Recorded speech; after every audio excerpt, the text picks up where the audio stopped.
ნიკა, მითია თუ რეალობა, თუ ფოთოლი ყვითლდება ყოველთვის აზოტის ნაკლებობაა? მითი არის, იმიტომ რომ აზოტი ყოველთვის არა, შეიძლება ეს იყოს რკინის ნაკლებობა, რაიმე სოკოვანი დაავადება, კერძოდ ჭრაքի. კარგი, მითია თუ რეალობა, ვაზზე ფოთლების მოცილება ყოველთვის ზრდის მოსავალს? არანაირად არასორმა მოცილებამ შეიძლება საერთოდ აგვაკარგინოს მოსავალი. მადლობა. ქეთო, მითია თუ რეალობა, თუ მავნებელი არჩევს პრეპარატი არ არის საჭირო? რა თქმა უნდა მითია, რადგან საჭიროც არის საპროფილაქტიკოდ მავნებელზე წამლების ჩატარება. მითია თუ რეალობა, წვიმის შემდეგ წამლობა აღარ არის საჭირო? მითია, რადგან წვიმის შემდეგ აბსოლუტურად 100%-ით საჭიროა წამლობა, რადგან სოკოები აქტიურად იღვიძებენ.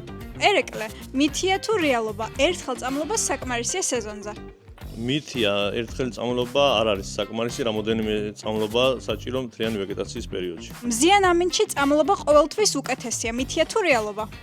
მითია, მზიან ამინდში აორთქლება მეტია და შესაბამისად წამლის ეფექტურობაც ნაკლები გვაქვს.